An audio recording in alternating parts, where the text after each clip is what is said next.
Hello and welcome, RCSchim on the studio PC, not in the hangar. Today I'll do a bit of screen recording to show you guys how to get Superview mode with the RunCam 5 or something similar, but basically with everything other than a real GoPro. Because GoPro has a patent on Superview mode and all the others can't use it or they are sued. To help you guys understand what Superview is, I will show you 4x3 footage here with a mesh. This superimposed mesh shows squares all over the place. It's 4x3, that's 9020 by 1440 with 60 frames. That's for me it's the best resolution I can get for acro flying on the RunCam 5. So here you see no distortion other than maybe the lens distortion itself. But this doesn't look nice in a video project, so people tend to stretch this to 16:9. But if you stretch it just linear, then you have a distorted image. For example, if you film a person or some objects, they are wider than they really are. What GoPro does is something that's non-linear stretching in the horizontal axis. You don't stretch in the vertical because that's already the way it should be. So if we take a look at this, that's the same video than before, but this time stretched with GoPro's logic. And you see that around the center, those things are still squares until around here where they get a little wider. And this is more extreme on the edges. So on the edges you have 2x1 almost. And in the center third you don't have any stretching. This gives you an undistorted center where you normally look at, and it gives you distorted kinda super wide angle look on the edges. So with this superimposed mesh you have a better idea, because just on the video you don't see it that much. So hope this helps you understand where we want to go to. And next see how we get there. So the cheapest, because it's free, the cheapest and easiest option is to go with the GoProStudio. No, the easiest option is to get a GoPro Session still, which has Superview mode included. But as you view this video you might have a RunCam or something similar. So just download this GoProStudio. It's not the latest is named GoPro Quick. And this is an older version, GoProStudio. Just search for this code here for this version number, or take the link in my description. I hope the link still works when you view the video. That's an old GoProStudio, but it still works. And it has a nice option to make the Superview filter for us. So let's start up GoProStudio. And there are just a few steps you need to take. A bit annoying, you have to import a video from, this is a video directly from RunCam, that's directly the footage, which has 1.4 gigabyte in that case. And when I open this up, I cannot do trimming here. So I cannot just select the portion from my start to the end, hit in and out. So I have to convert the whole video, which takes a bit of time and a lot of hard disk space. So you import this this non-GoPro source here. You have to make sure under advanced settings that you are in source resolution, source frames, everything fine.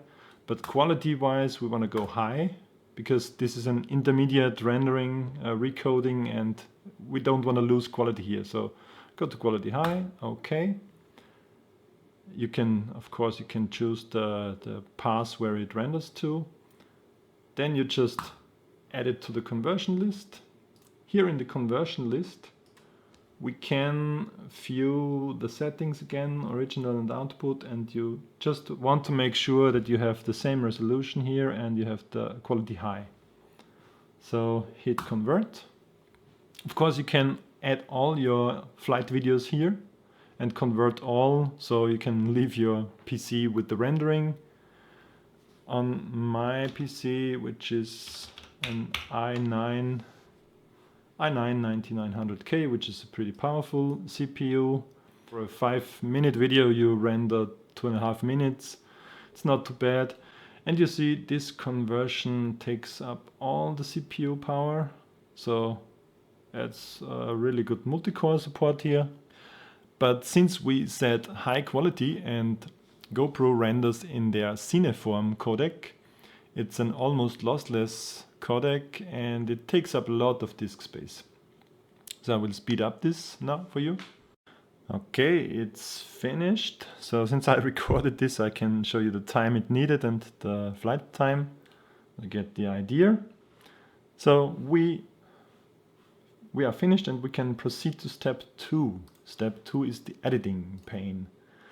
In editing, you now can have this media that you recoded and throw it on their timeline thingy here.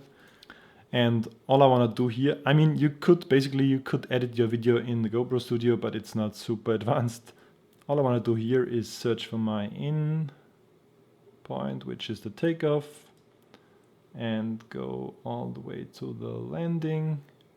Maybe after the landing is funny scene as well, but yeah, here's the landing, and hit out. In reality here for this video, I will just choose a short scene, so we are done more quickly. Just this little loopity-loop, flippity-flop thing here. So this will be the scene that we render. All we have to do on the presets side here, I mean, you could speed up the video, you have video controls, white balance, you can adjust contrast, exposure. Maybe the GoProStudio is good on this, but of course you can do all of that in your video editing afterwards as well. So reset all. The only thing that I want to do is 4:3 too wide. And this 4:3 too wide, it could also have the name Superview, because this exactly does what the GoPro cameras do with Superview. So just hit 4:3 too wide, and under framing controls you could adjust the horizontal dynamic. This basically means all the way to the left it's not distorted in the center, and all the way to the right it would be the other way around. Center is heavily distorted and edge is not. So this is okay, you can adjust it to your liking, of course. Once we're done with this here, advance to the next step, which is export. And under export, I still go with the Cineform. You could render in MP4 if you want to just export or upload this to YouTube. But if you want to use it in your video editor, you stay with Cineform because it's high quality codec. And here is the thing, I would love to render into 2560 1440 mode. So it's wider than my source, but the same height. So I don't lose any information on the height. But I can't, so I end up upscaling to 4K, which takes up even more additional space. Of course, stay with 60 frames and quality high.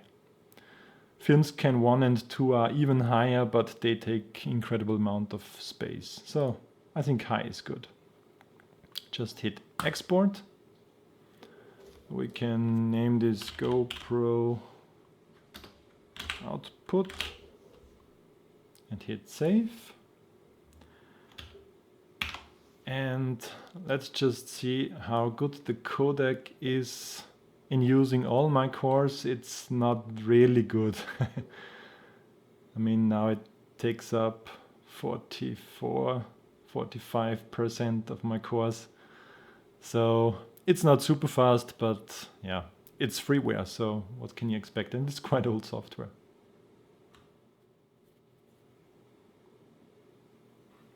Okay, so we're done. I sped this up for you, of course. So we're done with the GoProStudio at this point. Let's take a look at the output. And this Cineform codec, it doesn't play nice on VideoLAN. I have to use media player. This looks rather nice from the Distortion. Cineform codec plays back on half resolution. I just hope it uses the full resolution in the video editor. So let's head over to Vegas and throw in this GoPro output here. And if I take a look, I'm now at 4K. So that's the first portion. Yeah, and of course now you can go on and edit this video like you would normally do in your preferred video editor. It doesn't have to be Vegas, of course. It's just the thing that I like.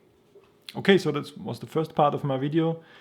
If you like this way, you can skip the rest of my video, which I don't like, but yeah, go ahead. Skip it if you want to. It's a quite easy way, but it takes a bit of rendering time, and yeah, I told you it renders to an intermediate format, which is incredibly large. Yeah. So here you see this thing was rendered by GoProStudio, and it is 10 times the original size. It's 14 gigabytes. And this GoPro output, which is 2 gigabytes, is just the short clip, the few seconds in 4K that are rendered are 2 gigabytes. So if you make a longer project and don't finish it soon, this will take up a lot of your hard disk space and is not ideal. Normally you don't want to recode, even if it's Cineform here in GoProStudio. So head over to the second part, which will be Superview directly with Vegas 17. After like playing around a week or so with different settings and different methods how to get my recorded 4:3 footage into proper Superview footage, I found the way that works best for me, because it is the less additional work in my video editing workflow. So I found a way to integrate it in Vegas.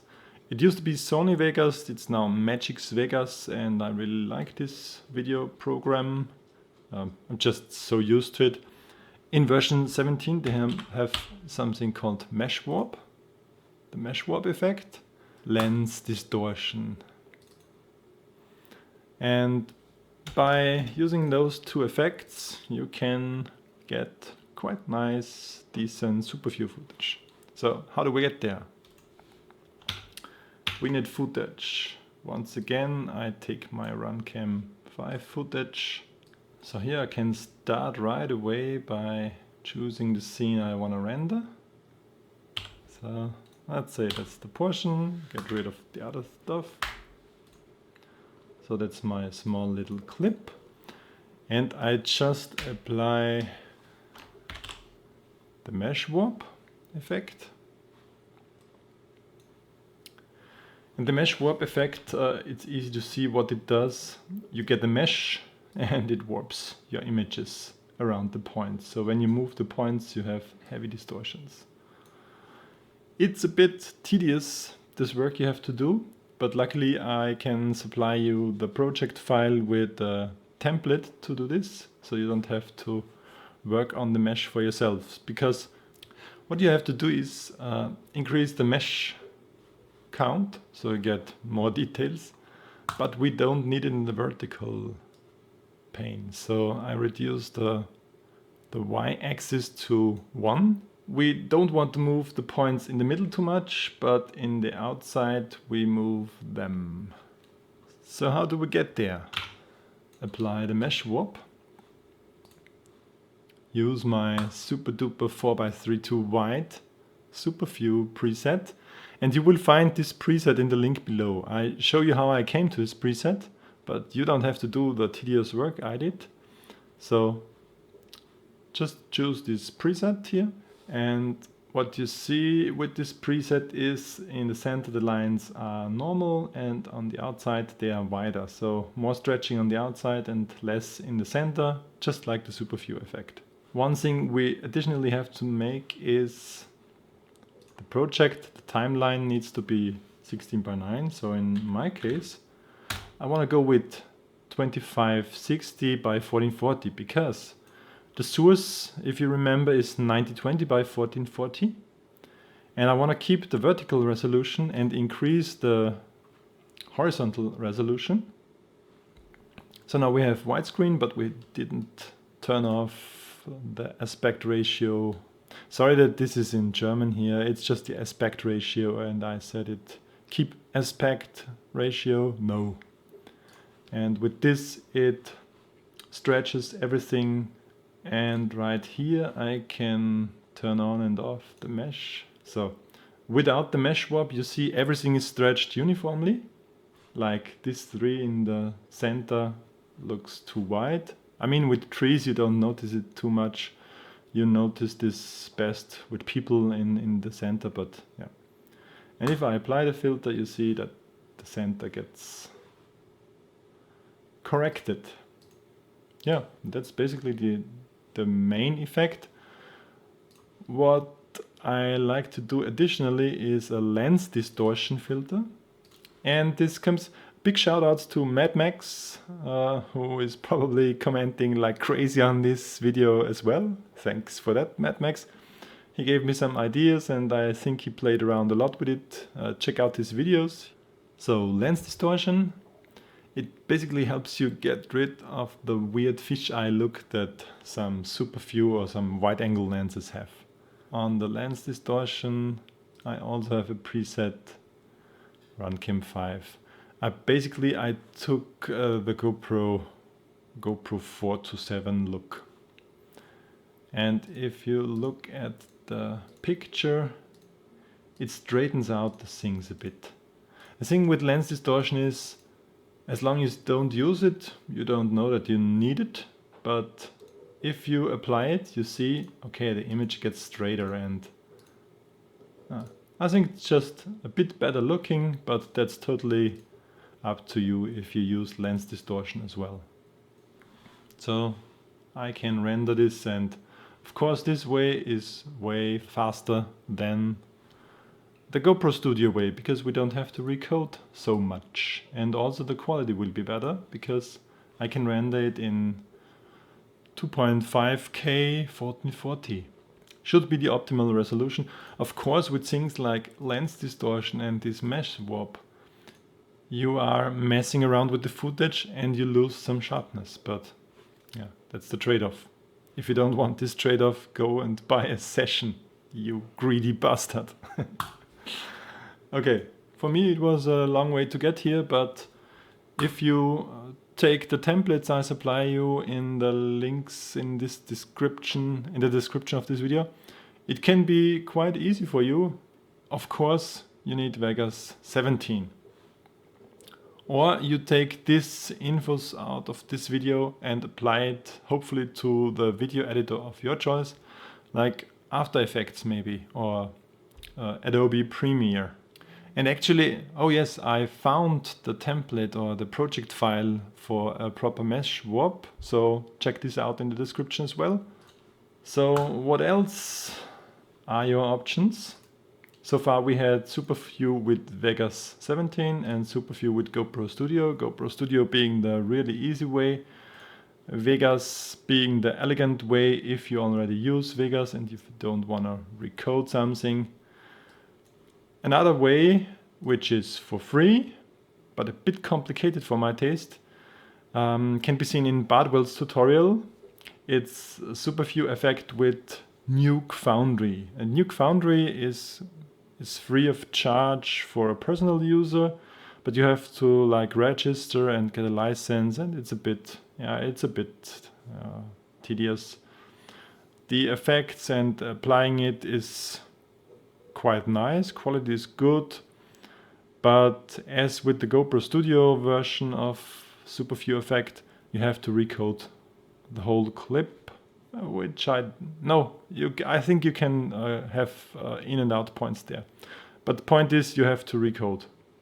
Then there are also rumors, I think Bruce used it, you can use Davinci Resolve. There's also a free version, but the free version doesn't have the lens distortion. I guess You could use Davinci Resolve if you already know it and get similar effects maybe.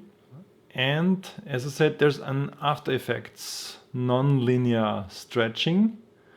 I found it, but I didn't test it. But I can supply you the material that I found, mainly being a projects file that you can use. Okay, that's kinda it. Hope you like the outcome of my video, if you applied. If you have questions, if I messed up something, let me know in the comments. I'm happy to help you out with this. If you want a recommendation which path to go, well, if you don't use any of the mentioned programs here, maybe go with the GoProStudio way. It's free, it's cheap and easy, and it's fast. It's not optimal quality, but yeah, it's maybe the easiest way. Or as I said, just get a GoPro session if this all frightens you, and if you just wanna have fun flying, recording dope Superview footage, take a GoPro session and you're good to go. Thanks a lot for watching. I hope it wasn't too boring just seeing my desktop, but I really enjoyed recording such a tutorial myself. Normally I watch a lot of tutorials to learn stuff. Yeah, hope you liked it. Leave me comments, subscribe, use the bell icon, and I hope to see you next time. Bye for now.